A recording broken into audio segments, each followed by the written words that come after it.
Assalamualaikum, this is Maruf Khan. Welcome back to another video. I hope you all are doing well. So इस video में हम लोग question number 2 करेंगे and question number 3 करेंगे detail answer questions का। Chapter 16 support and movement का question number 1 हम कर चुके हैं, लॉन्ग क्वेश्चन नंबर 1 कर चुके हैं। आज हम 2 एंड 3 करेंगे। मूवमेंट के हम शॉर्ट क्वेश्चन आंसर्स भी कर चुके हैं, लॉन्ग क्वेश्चन नंबर 1 कर चुके हैं और MCQs भी सॉल्व कर चुके हैं। आज हम question number 2 and question number 3 करके इसको कंप्लीट कर लेंगे।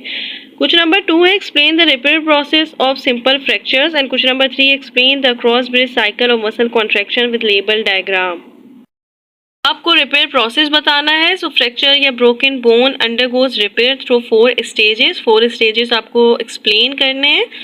यहाँ पे फर्स्ट स्टेज होती है हीमाटोमा स्टेज। अगर आपने फर्स्ट ईयर में इम्यूनिटी चैप्टर पढ़ा हो तो आपको पता होगा, वहाँ पे लिखा हुआ था कि जो एक्यूमुलेशन होती है ब्लड की उसको कहते हैं हीमाटोमा। जब भी फ्रैक्चर अकर होता है ब्लड वेसल्स में इन द बोन, यहाँ पे कुछ ना कुछ उसके जो सराउंडिंग पेरिस्टियम टिश्यूज होते हैं वो ब्रोक हो जाते हैं और उसकी वजह से कुछ ना कुछ ब्लड लीक हो जाता है। आपको ये पता होगा कि बोन्स में जब हमने बोन्स का स्ट्रक्चर पढ़ा था तो मैंने बताया था कि बोन्स में ब्लड वेसल्स प्रेजेंट होती हैं जिसकी वजह से उसको न्यूट्रिएंट्स की डिफिशियंसी नहीं होती, जबकि कार्टिलेज के पास ब्लड वेसल्स नहीं होती। जब ब्लड वेसल्स में कोई ना कोई प्रॉब्लम हो जाए, उसमें कोई ब्रेकेज आ जाए, उसमें कोई ब्रेकेज आ जाए तो उसकी वजह से क्या होता है कि इनके पास न्यूट्रिएंट्स की डिफिशियंसी हो जाती है और वो बोन डाई हो सकती है, बोन की डेथ हो सकती है। इस प्रॉब्लम को सॉल्व करने के लिए हमारी इम्यून सिस्टम एक्टिवेट करवाती है, इंड्यूस करवाती है स्वेलिंग को at the site of injury, और जो प्रेजेंट होते हैं बोन में जहाँ पे इंजरी हुई है वहाँ पर रिसेप्टर प्रेजेंट होते हैं और वो रिसेप्टर डेवलप करते हैं पेन सेंसेशन को। इसकी वजह से क्या होता है कि ब्लड एस्केप होता है, ब्लड वेसल्स क्या हो गई सराउंडिंग में पेरिस्टियम टिश्यू डिस्ट्रॉय हो चुके हैं, ब्रेक हो चुके हैं, उसकी वजह से ब्लड वेसल्स का ब्लड लीक हो रहा है। उसकी वजह से ब्लड एस्केप करता है, मैसिवली एक्यूमुलेट हो जाता है इनटू सराउंडिंग, जो फॉर्म करता है क्लॉट और उसको हम कहते हैं हीमाटोमा, और इसी क्लॉटिंग की वजह से ये सील कर देता है फ्रैक्चर साइट को और प्रिवेंट करता है फर्दर ब्लड लॉस नहीं हो सकता, उसको प्रिवेंट करता है। और देन फिर क्या होता है कि प्रोवाइड करता है फ्रेमवर्क कि वो जो एक्चुअली जो हीलिंग हो रही है वो तेज़ी से हो सके, वो रिकवर हो सके बोन जिसकी वजह से लीकेज हो रही थी ना। अब जब ब्लड की लीकेज हो रही है तो न्यूट्रिएंट्स की डिफिशियंसी हो गई, न्यूट्रिएंट्स की डिफिशियंसी की वजह से बोन की डेथ हो सकती है। इसीलिए हीमाटोमा वर्क करता है, ब्लड की एक्यूमुलेशन होती है, एक साइड पे क्लॉट बन जाता है और उसकी वजह से ज़्यादा जो फ्रैक्चर साइट है उसके ऊपर ब्लड क्लॉटिंग हो जाती है और उसकी वजह से जो ब्लड है वो लीक नहीं कर सकता। और जब ब्लड लीक नहीं करता तो उसकी वजह से रिसेप्टर में पेन डेवलप हो जाता है, सेंसेशन होती है, सोइलिंग हो जाती है द साइट ऑफ इंजरी, और उसकी वजह से आपकी जो हीलिंग है वो ज़्यादा हो सकती है। ये थी स्टेज नंबर 1 कैलस फॉर्मेशन। और इसमें क्या होता है कि जब भी एक्यूमुलेशन हो गई ब्लड की तो आगे एक स्टेज डेवलप होती है। इसमें क्या होता है कि ब्लड वेसल्स जो न्यू ब्लड वेसल्स हैं उनकी फॉर्मेशन स्टार्ट हो जाती है और इसकी वजह से क्या होता है कि पहले आपको पता होना चाहिए कि बोन के सेल्स होते हैं osteoblast, osteoclast and osteocytes. Osteoblast bone forming sales होते हैं और यही ऑस्टियोब्लास्ट सेल्स हैं जो आगे ऑस्टियोसाइट्स में डेवलप होते हैं और ऑस्टियोसाइट मैच्योरिंग सेल्स होते हैं। बोन के जो असल रियल सेल्स होते हैं, मैच्योर सेल्स होते हैं, वो होते हैं ऑस्टियोसाइट्स।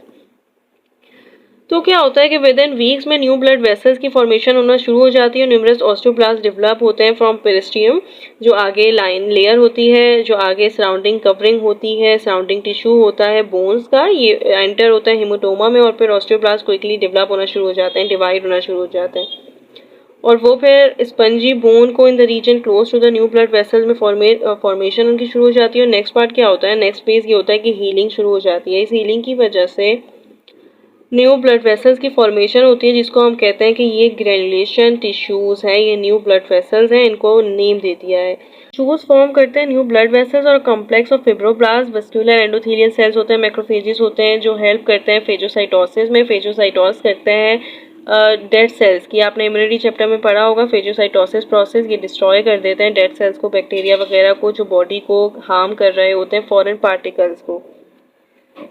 तो क्या होता है इन सारे टिश्यूज को जब हम मिलाते हैं तो ये फॉर्म करते हैं fibrocartilage callus at the end of broken bone, और यही ब्रोकन बोन के एंड पे जो फिब्रोकार्टिलेज है कैलस है ये आगे डेवलप कर रहा होता है और ये रिफॉर्म करता है फ्रैक्चर बोन को कि वो हीलिंग तेजी से हो सके, उसकी हीलिंग।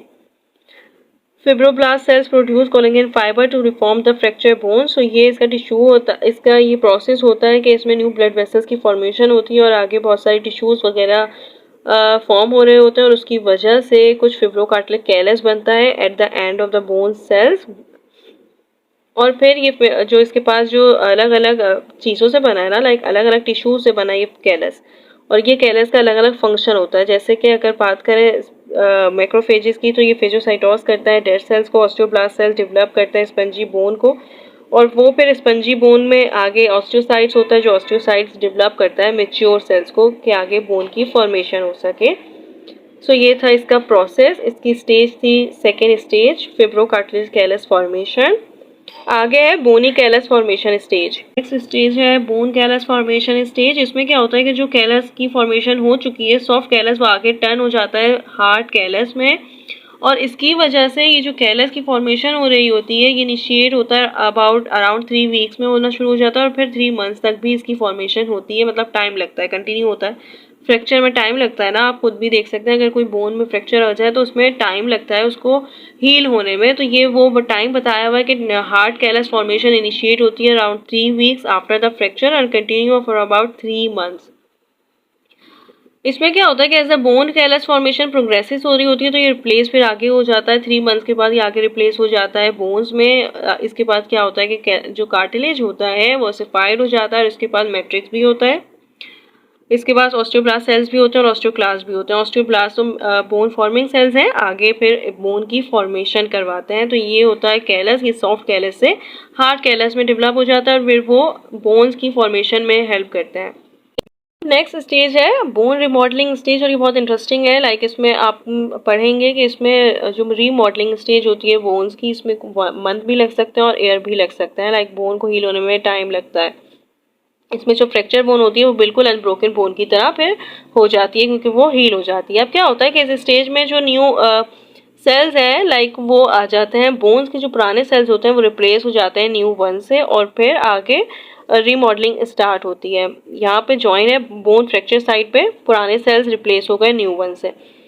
रीमॉडलिंग स्टार्ट होती है जब ऑस्टियोब्लास्ट सेल्स डिटेक्ट करते हैं फ्रैक्चर साइट को और फिर आगे प्रोड्यूस करवाते हैं, इंड्यूस करवाते हैं मोनोसाइट्स को to fuse together to form a multinucleated osteoclast cells. Osteoclast cells वो सेल्स होते हैं जो बोन को डिस्ट्रॉय करते हैं, बोन डिस्ट्रॉइंग सेल्स हम कहते हैं ऑस्टियोक्लास्ट सेल्स, वो सेल्स हैं।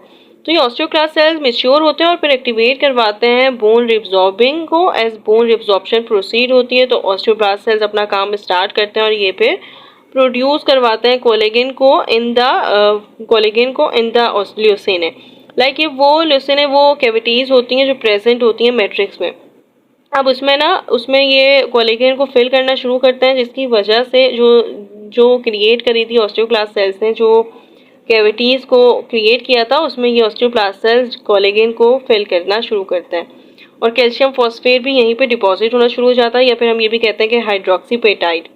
अब क्या होता है कि ऑस्टियोब्लास्ट सेल्स ना प्रोड्यूस करते हैं न्यू सेल्स को। मैंने आपको कहा था कि osteoblast cells bone maturing cells होते हैं, सॉरी बोन प्रोड्यूसिंग सेल्स होते हैं। लाइक ऑस्टियोब्लास्ट सेल्स ही हैं जो आगे ऑस्टियोक्लास्ट सेल्स में डेवलप होते हैं, और osteoclast cells bone maturing cells होते हैं। लाइक इसी की वजह से बोन की हीलिंग होती है, बोन की फ्रैक्चर होती है, बोन की फॉर्मेशन होती है। फाइनली बोन कैलस रीमॉडल हो जाता है बाय ऑस्टियोक्लास्ट और ऑस्टियोब्लास्ट और कंपाक्ट बोन स्टार्ट होता है। लाइक कंपाक्ट बोन की फॉर्मेशन तो हो गई थी जिसकी वजह से ल्यूसिन में फिल हुए थे वो, और वो फिर ऐड हो जाता है लाइक ओरिजिनल अनब्रोकन बोन, और इसकी वजह से फ्रैक्चर हील हो जाता है और इसको हम कहते हैं कि ये रिमॉडलिंग हो चुकी है। बोन का जो फ्रैक्चर बोन थी वो ठीक हो चुकी है, हील हो चुकी है, और ये फिर अनइवन फॉर ईयर्स तक भी टाइम लग सकता है और मंथ में भी ठीक हो सकती है। ये explain the cross bridge cycle of muscle contraction. पहले तो आपको ये पता होना चाहिए कि मसल कॉन्ट्रैक्शन के लिए हमें कोई आयन की नीड होती है और वो आयन होता है कैल्शियम। तो क्रॉस ब्रिजेस हम इसमें पढ़ेंगे कि इसमें मसल की कॉन्ट्रैक्शन कैसे होती है, मसल कैसे कॉन्ट्रैक्ट करता है। मसल की कॉन्ट्रैक्शन होती है with the help of nervous system. चाहिए कि नर्वस कोऑर्डिनेशन में नर्वस सिस्टम में कम्युनिकेशन हो रही होती है थ्रू इलेक्ट्रोकेमिकल मैसेजेस, जिसको हम कहते हैं नर्व इम्पल्स। तो ये नर्व इम्पल्स होती हैं जो रिसीव होती हैं eight the motor end plate. एक होता है न्यूरॉन्स होता है, सही है, न्यूरॉन्स हैं जिसकी वजह से नर्वस सिस्टम के टिश्यूज होता है न्यूरॉन, जिसकी वजह से नर्वस सिस्टम काम कर रहा होता है, न्यूरॉन्स और गैलियल सेल्स होता है। तो ये न्यूरॉन्स 3 टाइप्स के होते हैं, इंटर न्यूरॉन्स होता है, सेंसरी न्यूरॉन्स होता है, मोटर न्यूरॉन्स होते हैं। मोटर न्यूरॉन्स का काम है यहाँ पे जो मसल की कॉन्ट्रैक्शन हो रही होती है वो with the help of motor neurons हो रही होती है। मोटर न्यूरॉन्स वो न्यूरॉन्स होते हैं जो रिसीव करते हैं कमांड को कंट्रोल सिस्टम से, लाइक सेंट्रल नर्वस सिस्टम से, और देन फिर इफेक्टर तक उसको पहुंचा रहे होते हैं जो भी कोई एक मैसेज आया है, कोई कमांड आया है। अब वो इफेक्टर क्या होगा, वो इफेक्टर कोई भी मसल्स हो सकते हैं, वो इफेक्टर कोई भी ऑर्गन हो सकता है जिसपे इफेक्ट करना है। तो आपको ये याद रखना है कि मोटर एंड प्लेट पे रिसीव करता है नर्व इम्पल्स को साइकिल जब बिगिन होती है, जब भी कोई मसल फाइबर्स स्टिमुलेट होता है by receiving the nerve impulses at the motor end plate, जो मैं आपको बता चुकी हूँ। अब क्या होगा कि मोटर एंड प्लेट फिर आगे रिलीज करता है न्यूरोट्रांसमीटर्स को, एसिटाइल कोलिन। एसिटाइल कोलिन आगे जाके टी ट्यूब्यूल्स पे क्या होता है कि एक्ट करता है, और फिर ये टी ट्यूब्यूल्स को कहता है कि भाई अपना गेट ओपन करो, और देन फिर साइटोप्लाज्मिक रेटिक्यूलम को कहता है कैल्शियम आयन को स्टोर किया हुआ है वो आगे जाके रिलीज कर दे ताकि मसल की कॉन्ट्रैक्शन हो सके। मैंने कहा था जब मैंने साइटोप्लाज्मिक रेटिक्यूलम में जब हमने फर्स्ट लॉन्ग किया था तब हमने कहा था कि सार्कोप्लाज्मिक रेटिकुलम है जो स्टोर करता है कैल्शियम आयन को। तो क्या वो नर्व इम्पल आ चुकी है, इसका एक कमांड है, इसका ये मैसेज है कि जो सार्कोप्लाज्मिक रेटिकुलम है वो आगे रिलीज कर दे कैल्शियम आयन को जाके मसल की कॉन्ट्रैक्शन में हेल्प कर सके। तो मसल रिलीज होता है और फिर बाइंड होते हैं ट्रोपोनिन से। एक्टिन होता है, मायोसिन होता है। एक्टिन की प्रोटीन होती है, सेकेंड नंबर प्रोटीन होती है ट्रोपोनिन, जिससे ये बाइंड करता है और फिर आगे उसकी थिन फिलामेंट की बात हो रही है, लाइक वो एक्टिन है। तो ये बाइंडिंग क्या होती है, ये बाइंडिंग जो ट्रोपोनिन की बाइंडिंग है ये आगे डिपोलराइज करती है ट्रोपोमायोसिन को, जो एक्टिन फिलामेंट का फर्स्ट प्रोटीन है, और ये आगे क्या होता है कि जो एक्सपोज कर देता है बाइंडिंग साइट्स को मायोसिन की। मैंने आपको कहा था कि जो क्रॉस ब्रिजेस होती है वो बिटवीन होती है एक्टिन और मायोसिन। क्रॉस ब्रिजेस होती है मायोसिन के पास, और मायोसिन फिर आगे जाके एक्टिन को खींच लेता है, जिसकी वजह से जो मसल की कॉन्ट्रैक्शन है वो हमें नजर आती है। मसल कॉन्ट्रैक्ट करते हैं और वो एक दूसरे से बाइंड हो जाते हैं, एक दूसरे से ओवरलैप कर जाते हैं। तो क्या होता है कि ये जो इसने डिपोलराइज किया ट्रोपोमायोसिन को और फिर टर्न कर देता है या फिर एक्सपोज कर देता है बाइंडिंग साइड को मायोसिन की ऑन द एक्टिन मोनोमर, जिसकी वजह से वो बाइंड कर सकते हैं, ओवरलैप कर सकते हैं में। अब नेक्स्ट स्टेप में क्या होता है कि मायोसिन फिलामेंट्स एनर्जी को लेते हैं कि मसल की कॉन्ट्रैक्शन हो रही है, इसके लिए एनर्जी की रिक्वायरमेंट होती है, तो एनर्जी को लेते हैं एटीपी को और बाइंड करते हैं और फिर हाइड्रोलाइज कर देते हैं। हाइड्रोलाइज का ये मतलब होता है कि उसमें से फॉस्फेट ग्रुप और एडीपी को अलग कर देते हैं।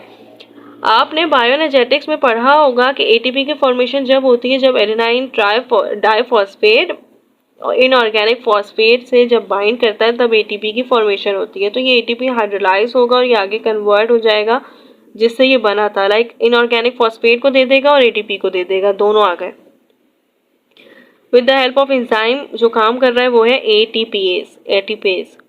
तो एटीपेज एक एंजाइम है जिसकी वजह से ये हाइड्रोलाइज होगा और फिर ये कॉज करता है मायोसिन हेड को कि वो एक्सटेंड कर सके और अटैच हो सके binding site of an actin से, और बोथ एक्टिन और मायोसिन फिलामेंट्स क्रॉस लिंक हो जाते हैं टू फॉर्म क्रॉस ब्रिजेस। और ये क्रॉस ब्रिजेस किसके पास होती हैं, मायोसिन के पास होती हैं, और ये दोनों फिर ओवरलैप कर जाते हैं। होता है आपको इसमें याद करने की क्या जरूरत है कि ये जो एक्शन हो रहा है जिसकी वजह से ओवरलैपिंग हो रही है उसको हम कहते हैं पावर स्ट्रोक। ट्रिगर और अलाउ करता है मायोसिन को कि पुल कर सके एक्टिन फिलामेंट को अपनी तरफ खींच सके towards the M line. M line होती है, एक एक्टिन होता है और मायोसिन होता है।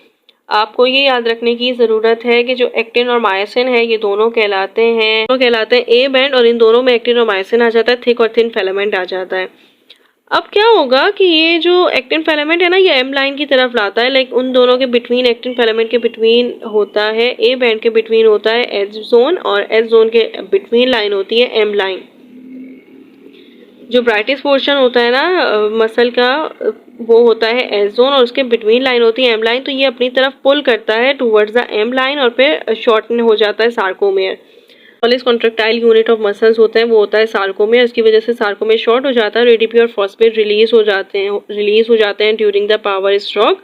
Myosin remain attach to the actin until a new molecule of ATP bind. जब तक रहेगा जब तक कोई न्यू मॉलिक्यूल ऑफ एटीपी नहीं आ जाता, क्योंकि एनर्जी चाहिए थी कॉन्ट्रैक्शन के लिए भी, अब उसको एक दूसरे से दूर होने के लिए भी एनर्जी चाहिए होगी, और इसमें मायोसिन फ्री हो जाएगा।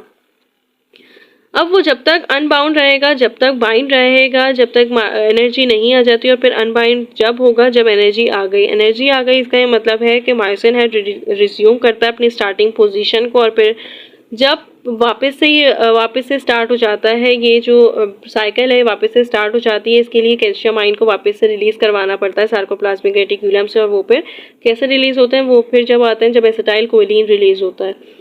तो ये रिज्यूम न्यू सीक्वेंस हो जाती है, you ready to begin a new sequence of actin binding, और फिर ये प्रोसेस आगे फर्दर कैल्शियम आयन को रिलीज करता रहता है, और फिर आगे ट्रिगर करता है न्यू कॉन्ट्रैक्शन साइकिल।